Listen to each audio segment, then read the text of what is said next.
الحمد لله الذي جعل يوم الجمعة من أفضل الأيام والشهور والأعوام، وفضل بتمام فضله الأعمال فيه على الأعمال في غيره من سائر الأيام. أشهد أن لا إله إلا الله وحده لا شريك له في الجلال والإكرام، وأشهد أن سيدنا محمدا عبده ورسوله صاحب الحوض والشفاعة والمقام.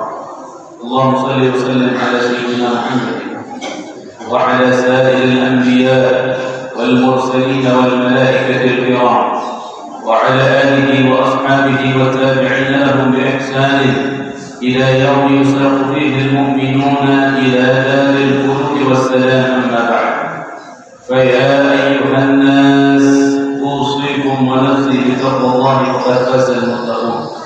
أعوذ بالله من الشيطان الرجيم. بسم الله الرحمن الرحيم. ألم أعهد إليكم يا بني آدم ألا تعبدوا الشيطان إنه لكم عدو مبين وأن اعبدوني هذا صراط مستقيم.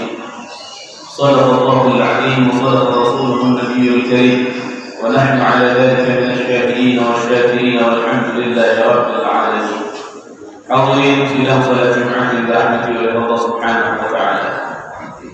Ketahuilah bahwasanya saat Allah Subhanahu wa taala memilih di antara hamba-hambanya yang begitu banyak untuk mengemban, untuk membawa, untuk memiliki, untuk merasakan daripada kelezatannya, yaitu dipilihnya hamba-hamba tersebut untuk beriman kepada Allah Subhanahu wa taala. Setelah mereka dipilih untuk beriman kepada Allah Subhanahu wa taala, bukan sudah dengan pilihan itu akhirnya Anda merasa cukup dengan iman Anda kepada Allah. Betul apa yang dikatakan oleh seorang ulama, beliau sampaikan,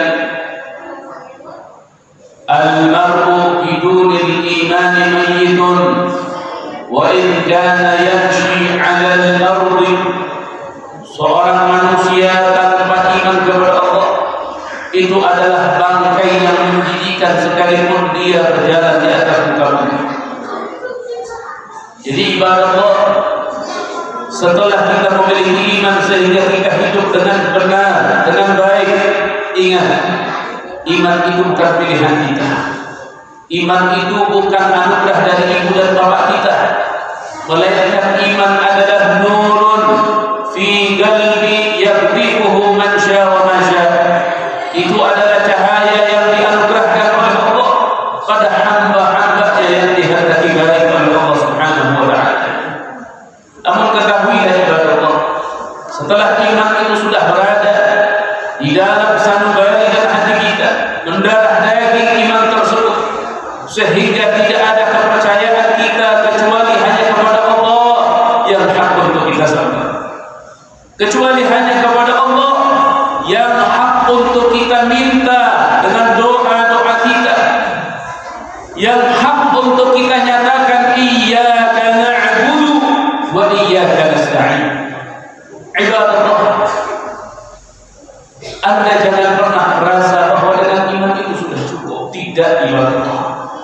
Iman itu bisa saja terlepas kembali dari diri Anda. Iman itu bisa saja dipisahkan kembali dari kehidupan Anda sebelum ajal mendatangi Anda. Bagaimana orang-orang soleh terdahulu, mereka gak pernah berhenti, mereka katakan, ya Rabbi anta nasiri falakini kulla khairi waj'al jinanak nasiri wakhtim bil imani ajal.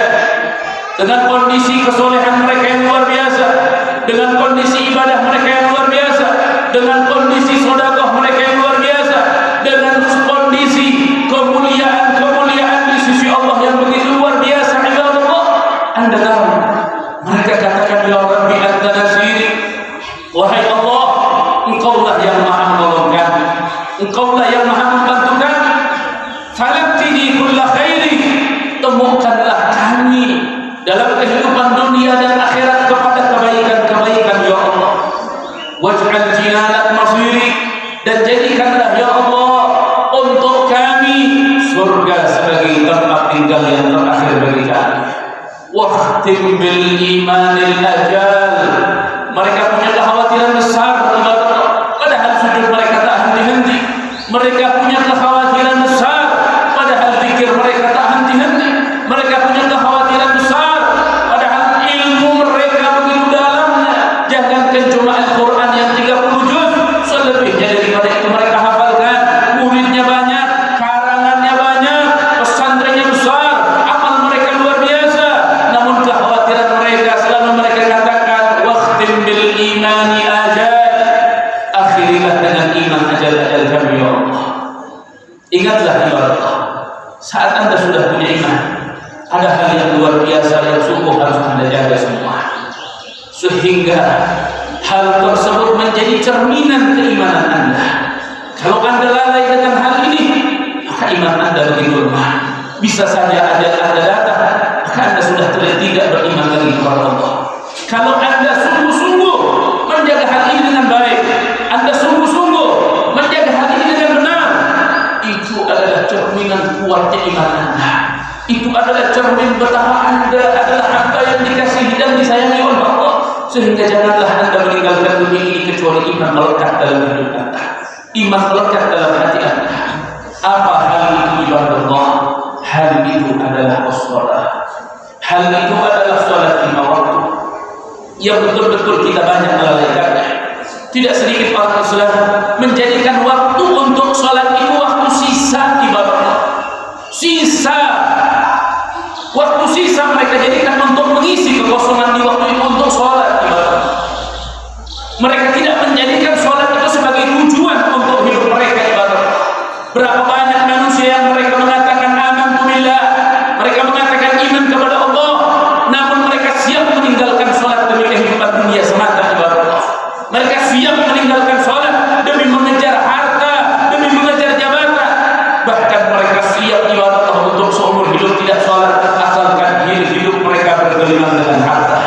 Ahakala syai'ul mukmin. Apakah ini kebiasaan orang mukmin?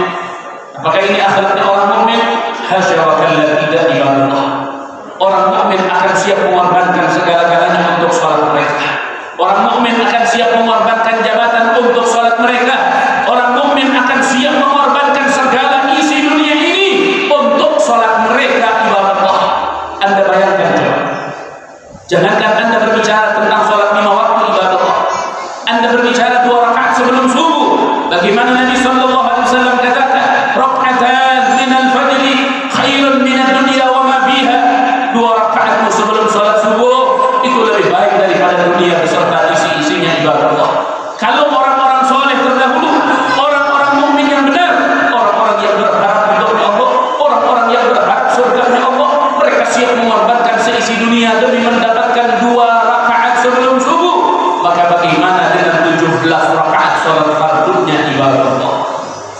Nabi sallallahu alaihi wasallam katakan di dalam hadis, faqala Nabi, man hafaza 'ala sholati kana lahu nuran wa qur'anan wa salamatan yaumil qiyamah. Barang siapa yang mendawamkan salat 5 waktu, dia jaga betul-betul muhafazatus shalah, dia jaga waktunya betul-betul, dia jaga waktunya dengan baik, wudhunya dia lakukan dengan baik, cara istinjanya dia lakukan dengan baik, cara qada'il hajatnya, buang air kecil, buang air besar dia lakukan dengan baik, sehingga salatnya pun menghasilkan salat-salat yang terbaik. Kata Nabi Muhammad, mereka adalah orang-orang yang telah di yaumil qiyamah memiliki cahaya, memiliki burhan, dalil di sisi Allah yang menyelamatkan dia, wa salamatan wa najatan yaumal qiyamati minan niran.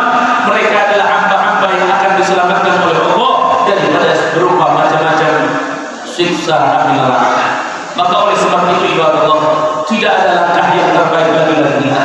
Di saat fitnah merajalela, di saat penyakit bertubi-tubi datang, di saat gempa, banjir, longsor dan lain-lain ibadah Allah, tidak ada yang mampu mengembalikan semua itu kepada keadaan yang normal kecuali hanya Allah Subhanahu wa taala, dan tidak ada yang mengundang semua itu kecuali adalah salat Anda lakukanlah dengan baik, salat Anda lakukanlah dengan benar, salat Anda lakukanlah dengan syarat-syarat dan rukun-rukunnya dengan benar.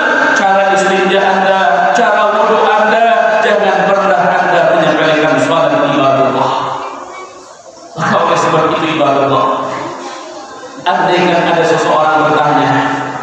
Bagaimana caranya agar aku hidup bahagia? Cukup Anda jawab sholatlah dengan baik. Kalau ada seseorang ingin bertanya bagaimana rezekiku agar berlimpah dan berkah, maka jawablah oleh Anda, jangan pernah Anda ragu-ragu, sholatlah dengan baik. Bagaimana Allah berfirman di dalam Al-Quran, wa'mur ahlaka bis-shalah wastabir 'alaiha la nas'aluka rizqa.